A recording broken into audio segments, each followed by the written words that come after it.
ওয়ালাইকুম রহমতুল্লাহি ওয়া বারাকাতুহু। আলহামদুলিল্লাহ ওয়া আসসালামু আলা মান লা নাবিয়্যা ওয়া রাসূলুল্লাহ মিনাশ শাইতানির রাজিম। বিসমিল্লাহির রহমানির রহিম। বাবু মাউতুন নাজাশী।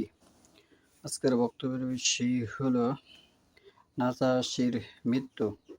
আমি যে হাদিসটি তেলাওয়াত করেছি সহিহ বুখারী 3 নম্বর খণ্ড, পর্ব হচ্ছে 63, অধ্যায় হচ্ছে 38, হাদিস নাম হচ্ছে 3877।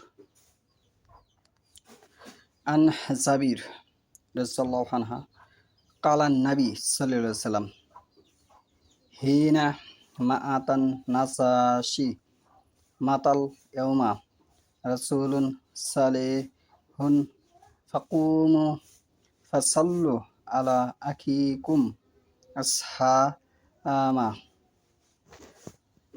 জাবের রাসূলুল্লাহ হতে বর্ণিত, তিনি বলেন, যখন নাজাশীর মৃত্যু হলো তখন নবী সাল্লাল্লাহু আলাইহি ওয়াসাল্লাম বললেন, আজ একজন সৎ ব্যক্তি মারা গেছেন, উঠো এবং তোমাদের ভাই আসহামার জন্য জানাজার সালাত আদায় করো। হাদিস নাম্বার সহিহ বুখারী 3 নম্বর খণ্ড 3878।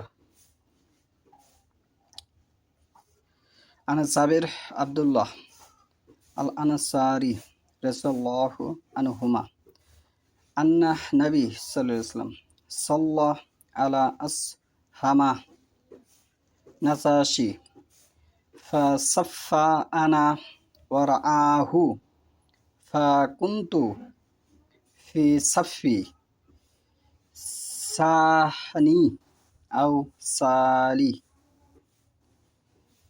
জাবের ইবনু আব্দুল্লাহ আনসারী রাদিয়াল্লাহু আনহু হতে বর্ণিত যে নবী সাল্লাল্লাহু আলাইহি ওয়াসাল্লাম নাজাশীর উপর জানাজার সালাত আদায় করেন। আমরাও তার পিছনে সারিবদ্ধভাবে দাঁড়িয়ে গেলাম। আমি দ্বিতীয় বা তৃতীয় কাতারে ছিলাম।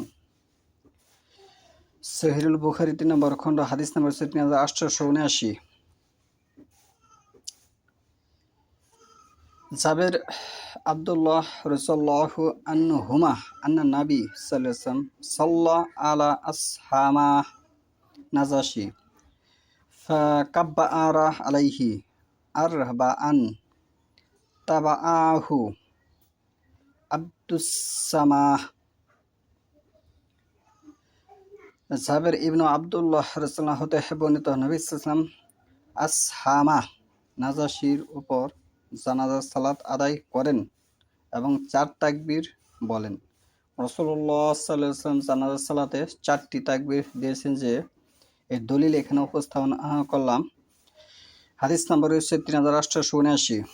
হাদিস নম্বর হচ্ছে 3880।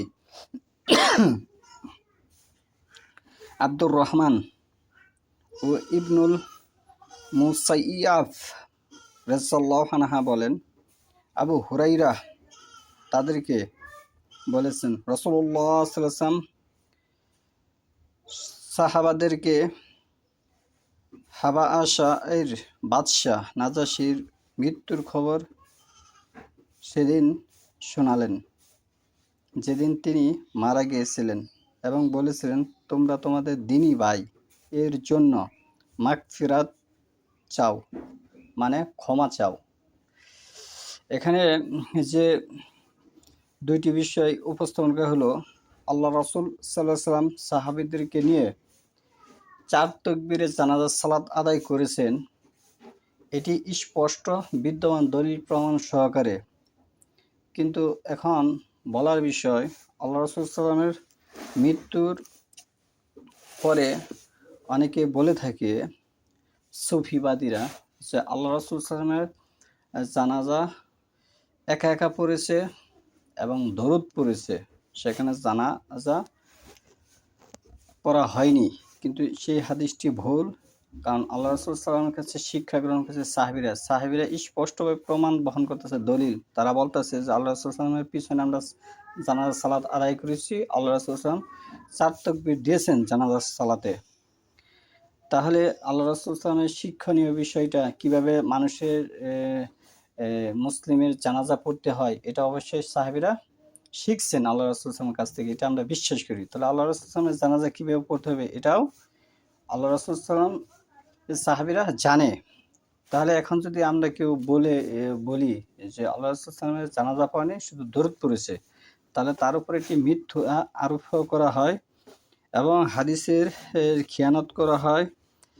মুক্তাসারুল সিরাতে রাসূল একটি কিতাবের নাম। এই কিতাবের 471 পৃষ্ঠায় মৃত্যুর বিবরণ বিস্তারিতভাবে দেওয়া আছে।